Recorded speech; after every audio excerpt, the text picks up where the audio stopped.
Now, look, I've been watching State of the Union addresses for a long time. I've delivered 4 of them myself, and I've sat in that chamber more times than I can count. And I want to tell you something. What happened last night on February 24th, 2026, in that House chamber, it wasn't just a speech. Something shifted. And I don't think enough people are talking about what it actually means. See, most folks woke up this morning, they saw the headlines. Longest State of the Union ever. 108 minutes. Hockey players got medals. Democrats got yelled at. And they moved on with their day. I understand that. People are busy. They're worried about groceries and rent and whether their kids are going to be okay. I get it. But here's the honest truth. The most important things that happened in that speech last night weren't the parts that made the news. They weren't the standing ovations or the shouting matches. They were the quieter moments, the ones that slipped right past most people. A president standing in front of Supreme Court justices he publicly humiliated just 4 days earlier and calling their ruling unfortunate. A claim with zero evidence that the other party can only get elected by cheating. A case being built piece by piece for what could become another military conflict in the Middle East. And we'll come back to all of that in a moment. What I want you to understand right now is this. The State of the Union is not supposed to be entertainment. It is supposed to be a president's honest accounting to the people who sent him there. And when that accounting stops being honest, when it becomes a performance designed to divide rather than inform, then something fundamental in our democracy starts to break down. Not with a bang, quietly, gradually, in ways that most people don't notice until it's too late. And that's what I'm worried about today. Not about one speech, about what comes after it. Now, before we get into what he said and what he didn't say, you have to understand the moment this speech was delivered into, because context is everything. It always is. Let me tell you something. When I gave my State of the Union in January 1998, I was in the middle of the hardest stretch of my presidency. Everybody knows that. But I walked into that chamber and I talked about policy. I talked about balancing the budget. I talked about what we were going to do for working families, because that's what the American people deserved. Substance, not spectacle. Now look at where President Trump stood last night. His approval ratings are scraping historic lows. Only 39% of Americans approve of his handling of the economy, and that's the issue people care about most. A partial government shutdown is ongoing right now because Democrats in Congress refused to fund the Department of Homeland Security after federal agents killed 2 American citizens in Minneapolis back in January, Renee Good and Alex Priddy. Those are real names, real people. And the president didn't mention them once. 4 days before this speech, the Supreme Court struck down his signature global tariffs in a 6-3 ruling. His own appointees voted against him. He called it an embarrassment to their families. Meanwhile, 2 aircraft carrier groups are deployed toward Iran. Tensions are rising, and the 2026 midterm elections are less than 9 months away, with Republicans facing serious headwinds. We've got to remember that's the landscape. That's what a president is supposed to address when he walks into that chamber. The real State of the Union, the difficult truths, not just the comfortable ones. And this is where things start to get complicated. Because instead of meeting this moment with honesty and accountability, what we got was 108 minutes of a president who chose to double down on everything that put him in this position in the first place. And the consequences of that choice, well, those are going to unfold whether we're paying attention or not. All right, let's get into it. Let's talk about what was actually said in that chamber. And just as importantly, what wasn't. President Trump stood up there and declared, we're living in a golden age. He said the roaring economy is roaring like never before. Now look, I love optimism. I built my whole presidency on it. But optimism has to be rooted in something real. And when 65% of Americans disapprove of your handling of inflation, you can't just tell them the good times are here and expect them to believe it. He claimed he inherited inflation at record levels. That's just not true. When he took office in January 2025, annualized inflation was at 3%, well off any record. He said tariffs are paid by foreign countries. Every serious economic study says that's wrong. American consumers and businesses bear those costs. And then he floated this idea that tariffs could someday replace the federal income tax. Let me tell you something. That is not a serious policy proposal. That's a fantasy. Now, here's what really got me. He talked about immigration for a long stretch. Graphic stories, emotional appeals, the whole playbook. But he never once mentioned Renee Good or Alex Preddy. He never mentioned the Minneapolis crisis that caused the DHS shutdown. He left that part of the story completely out. When a president edits out the facts that explain why the other side is fighting back, the whole conversation becomes dishonest. And for a speech that ran 108 minutes, the longest in modern history, there was almost no legislative agenda. A handful of asks, no major infrastructure plan, no real affordability proposal, nothing for the families sitting at their kitchen tables wondering how they're going to make it through the month.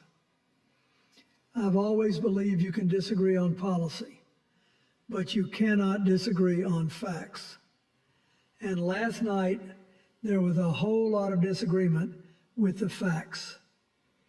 Now, I want to be clear about something. Every State of the Union address is a series of choices. What you talk about, what you leave out, who you honor, who you challenge, every single piece of it is deliberate. And the choices President Trump made last night tell you everything you need to know about how he sees this moment. Let me tell you something. The number one issue for American families right now is affordability. Groceries, rent, health care. People are struggling.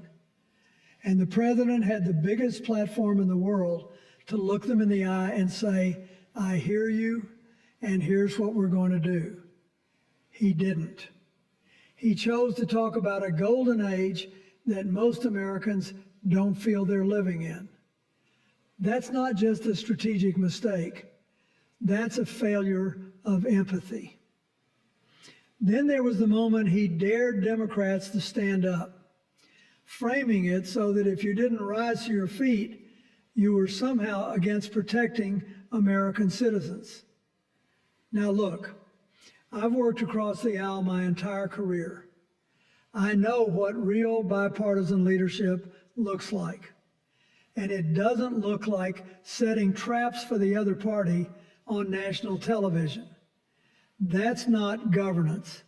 That's gamesmanship. And calling Democrats crazy, saying they are destroying this country from that podium in that chamber with the whole nation watching. When I was president, I learned that the words you speak in that room carry weight far beyond one evening. They shape how Americans see each other the next morning. Then you had the showmanship, the hockey team, the medals, a Presidential Medal of Freedom for a goaltender during a State of the Union. Now, I'm all for honoring achievement, but when you use the solemn power of presidential recognition as stagecraft, you diminish both the honor and the office.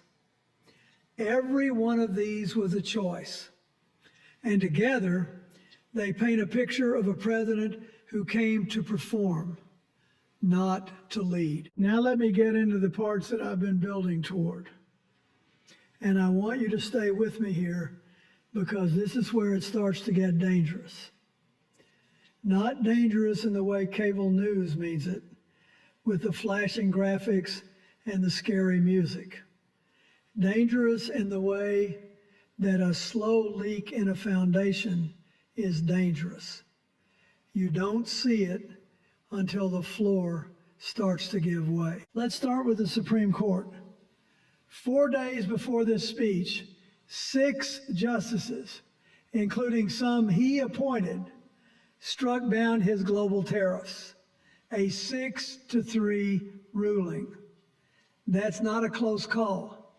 That's the court saying clearly that a president overstepped his constitutional authority.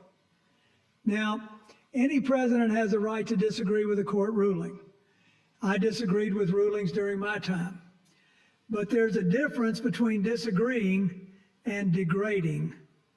When President Trump called that decision an embarrassment to their families, and then stood in that chamber, feet away from sitting justices, and said congressional action will not be necessary to reimpose those tariffs, he wasn't just expressing frustration. He was telling the American people that neither the court nor the Congress has the authority to check him. And that, my friends, is not how our system works. The separation of powers isn't a suggestion. It's the architecture of the republic. When a president signals that he will simply find alternative legal justifications to get around a Supreme Court ruling, he's not solving a policy problem. He's eroding the very structure that protects every American's rights. Now let's talk about elections. And this, to me, was the most dangerous part of the entire evening. President Trump stood in that chamber and said that Democrats can only get elected by cheating. He said cheating is rampant.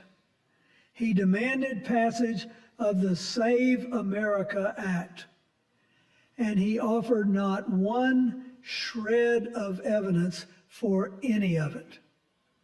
We've got to remember, every major audit, every court challenge, every investigation into the 2020 and 2024 elections found no widespread fraud, none. And yet here is a sitting president using the most watched address of the year to tell Americans they can't trust their own elections. With the Department of Justice reportedly seizing ballots from Fulton County and talk of nationalizing election oversight, we are watching something very serious take shape. When a president tries to convince citizens that democracy itself is broken, while simultaneously moving to control the machinery of elections, That's not protecting election integrity. That's threatening it. And I don't say that lightly. And then there's the DHS shutdown. The president attacked Democrats for refusing to fund the Department of Homeland Security, but he never told the audience why. He never mentioned that 2 American citizens were killed by federal agents in Minneapolis. He erased the part of the story that explains the other side's position. And that's how institutional trust dies. Not through debate, but through deliberate omission. When a president can stand in that chamber and leave out the facts that make his critics' case understandable, the whole national conversation becomes dishonest.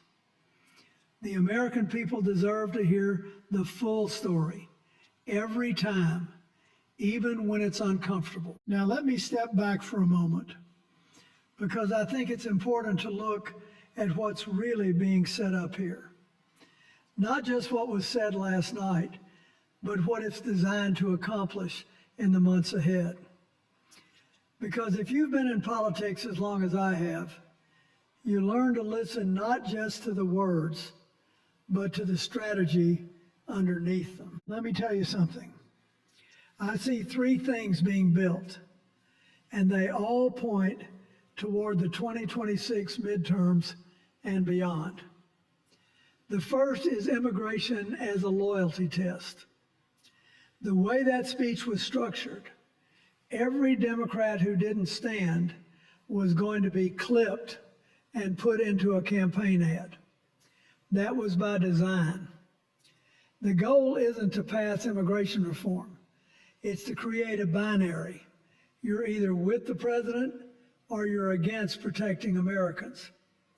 That's not how serious immigration policy works. I passed real immigration enforcement measures in the 1990s. It required negotiation, compromise, and a recognition that the other side had legitimate concerns. What we saw last night was the opposite of that. The second thing is the preemptive undermining of the midterm elections. By pushing the Save America Act and the fraud narrative now, 9 months before Election Day, Trump is building a framework. If Republicans hold Congress, the system worked. If they lose, it was stolen. We've seen this before, and I want to be very direct. When a president lays the groundwork to challenge election results before a single vote is cast, that is a threat to democratic self-governance, period. The third piece is Iran. 2 carrier groups in the region, a president who declared he will never allow Iran to obtain nuclear weapons, language that's moving from diplomacy toward ultimatum. Now, I dealt with Iran during my presidency. I understand the complexity. But when a president starts building the rhetorical case for military action during a State of the Union address, the country needs to pay very close attention, because that drumbeat has a way of getting louder. And once it starts, it's very hard to stop. A foreign conflict before the midterms could reshape the entire political landscape, and every seasoned observer knows it. I was glad to see Governor Spanberger's Democratic response focus squarely on the economy and affordability. That was the right call, because the strongest answer to spectacle is always substance. Here's what I think is coming, and I want to be honest with you, I don't have a crystal ball. Nobody does. But I've spent a lifetime in this business, and certain patterns are hard to miss. On the midterms, President Trump's refusal to address affordability in any real way is going to cost Republicans. People vote their pocketbooks. They always have. If Democrats stay disciplined, If they keep talking about grocery prices, about rent, about healthcare costs, about the things that actually keep families up at night, they have a very strong shot at flipping the House. But here's the warning. The Save America Act, new voter restrictions, and the politicization of election oversight could create real obstacles. Democrats can't just run a good campaign. They have to fight like hell to make sure the playing field is fair. That's not partisan, that's foundational. On Iran, I'm genuinely concerned. The combination of murky diplomatic language, a massive military presence in the Gulf, and a president who has shown he's willing to take dramatic action to shift political narratives, that creates a genuine risk of escalation, possibly before November. I've been in a situation room. I know what it feels like when the options start narrowing. And I worry that this administration may be walking down a path where the options narrow very quickly. On the Supreme Court, Trump's promise to find alternative legal justifications for tariffs means this is going back to court. There will be another constitutional confrontation. And the question is whether the judiciary can hold its ground when a president is publicly attacking its legitimacy. I believe it can, but it will be tested in ways we haven't seen since Watergate. On election integrity, and this is what keeps me up at night, if a sitting president uses the machinery of the Department of Justice and new federal voting laws to influence a midterm election, we are in territory that no modern American president has taken us. That's not hyperbole. That's a factual description of what's being assembled. And on the Democratic Party's future, I saw the NPR analysis about a 2028 reckoning for Democrats on direction and identity, and they're right. Opposition isn't enough. The party has to offer an affirmative economic vision, a real plan for working families, for the middle class, for people who feel like the system has left them behind. That's how I won in 1992, and the principle hasn't changed. Let me close with this. The State of the Union address is one of the few moments in American life where the entire country is supposed to come together and hear honestly where we stand. It's not a rally, it's not a performance, it's an act of democratic accountability.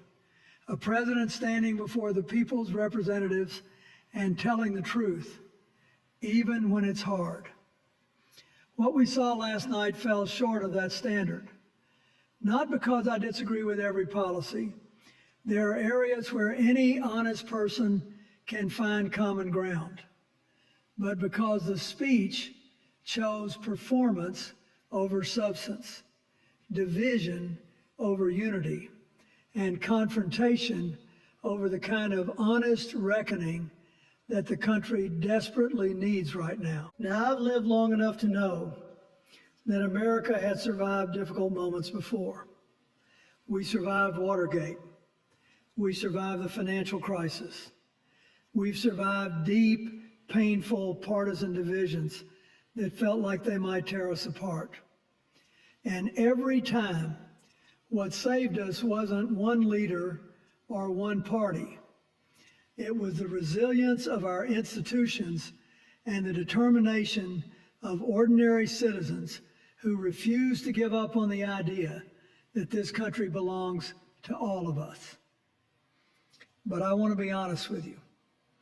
The combination of what I see right now worries me in a way that's different from past challenges.